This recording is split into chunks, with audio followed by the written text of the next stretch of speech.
सलाफा बिनते साद बड़ी मालदार औरत थी, बड़ी तेज थी। उसने कसम खाई थी कि मेरे दो बेटे चूँकि हज़रत आसिम बिन साबित ने कत्ल कर दिए, उसने कसम खाई थी कि मैं ना माज़अल्लाह इन्हें कत्ल कराऊंगी और इनकी गर्दन उतरवाऊंगी और इनकी खोपड़ी में शराब भर के पीऊंगी। जुमले बोलने वाले कई दफ़ा बड़ा ही बोल जाते हैं।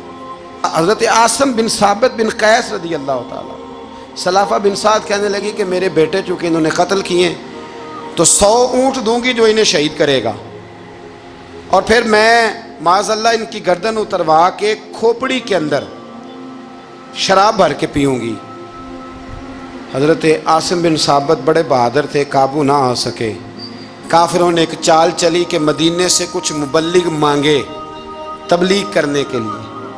बतौर मुबल्लिग को मांगा, लेकिन रस्ते में बददियानती की, झूठ बोला, जुल्म किया, उन्हें गिरफ़्तार किया और गिरफ़्तार करके माज़अल्लाह ताला उन्हें बेचना चाहा।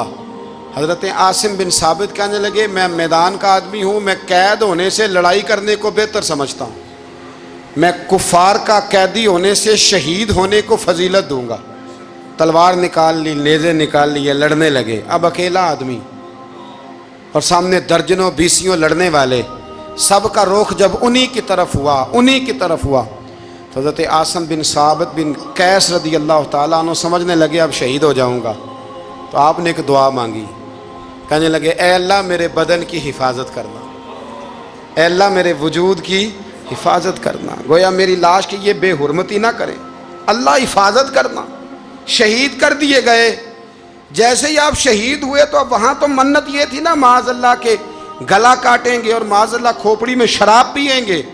उन्होंने दुआ कर दी, या अल्लाह हिफाजत करना। आप सब भी दुआ करें, या अल्लाह हमारी हिफाजत फरमा, ऐ अल्लाह दुनिया में भी हिफाजत फरमा, कब्र में भी हिफाजत फरमा, हासिदों से, शरीरों से, मुफसिदों से, ऐ अल्लाह हिफाजत करना। ये दुआ फरमाई।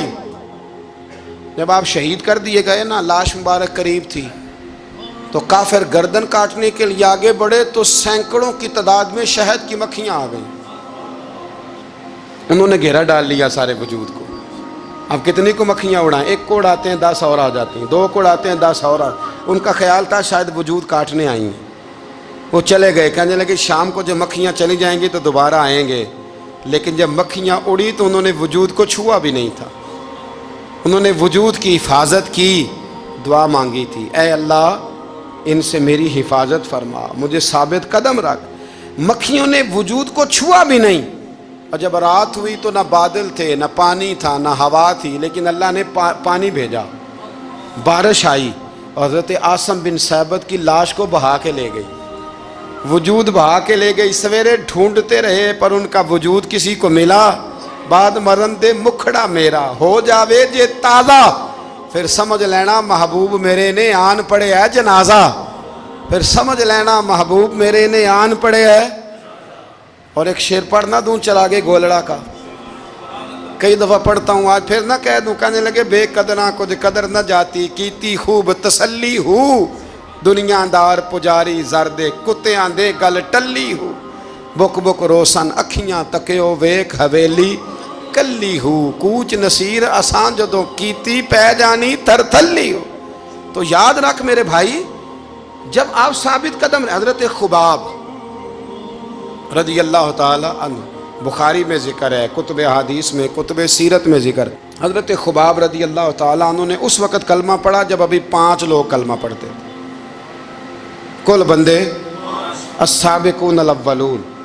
आप फरमाते हैं जिस औरत का मैं ग़ुलाम था ना, उम्मे अनमार उसका नाम था, वो मुझे बड़ी सख्त सज़ाएँ देती थी।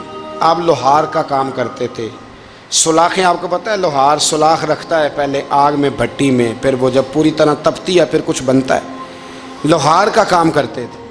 आप फरमाते हैं उम्मे अनमार मेरे साथ ये करती कि मुझे सख्त अजियत देती, कलमा छोड़ने पर मजबूर करती। एक दफ़ा तो ऐसे हुआ कि उसने काफिरों की ड्यूटी लगाई, मैं गली से गुजर रहा था, मुझे नहीं पता था उनकी पहले से तैयारी है, उन्होंने कोयले जला के रखे हुए थे। मुझे पकड़ा, मेरा कुर्ता ज़बरदस्ती उतारा, कोयलों पे लिटा दिया और मेरे वजूद पर वज़नी पत्थर रख दिए। फरमाते हैं मेरी चर्बी पिघली तो कोयले बुझे।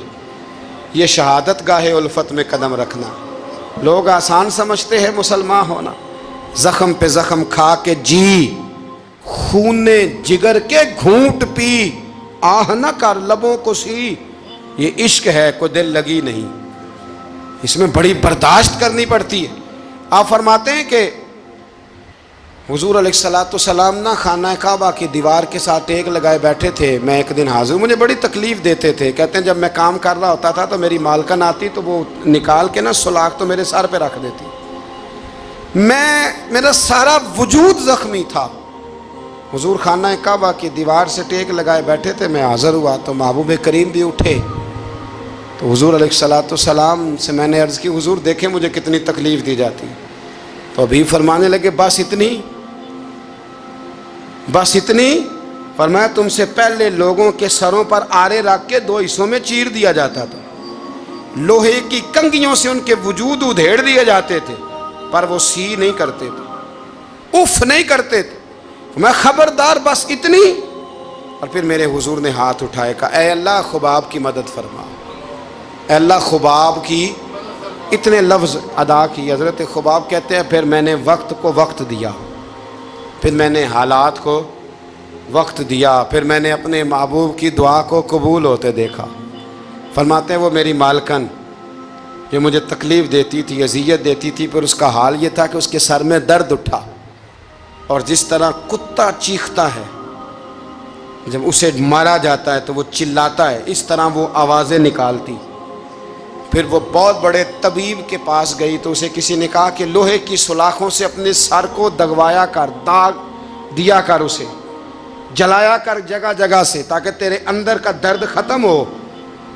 تو آپ فرماتے ہیں پھر لوگوں میں نے صبر اور استقامت کا رزلٹ دیکھا کہ وہ جو مجھے بطور سزا میرے سر پہ سلاخیں رکھتی تھی، پھر وہ بطور دوائی منگانے لگی، میں سلاخ گرم کر کے لاتا اس کے سر پہ رکھتا، فرماتے ہیں پھر اسے سکون ہوتا، پھر وہ تڑپتی، اور چونکہ مجھے تو وقت یاد تھا نا، کہتے ہیں لیکن میں مصطفیٰ کریم کا کلمہ پڑھتا تھا، میں نے کبھی دوبارہ پلٹ کر اسے یہ بات یاد نہ کرائی۔ آپ وقت دیں، ماحول کو ٹائم دیں، آپ دیکھیں، ہاں یہ ضرور دیکھ لیں کہ آپ کے ضمیر کے اندر کوئی ایسی بات تو نہیں، کوئی ایسا معاملہ تو نہیں کہ جہاں آپ غلط ہیں، اور اگر ایسا نہیں پھر آپ وقت دیں آنے والے اسباب کو۔ ہم نہ بڑی جلدی ہے، ہمیں دعا کرائی ہے تو آج شام تک مسئلہ ٹھیک ہونا چاہیے، دعائی کھائی ہے تو طبیعت شام تک ٹھیک ہونی چاہیے، اگر ہم راہ حق کے مسافر ہیں تو شام کو ہمیں قرب الہی مل چکا ہو، حضور کی بارگاہ کے ہم حضوری ہو چکے ہیں، ایسا نہیں ہے۔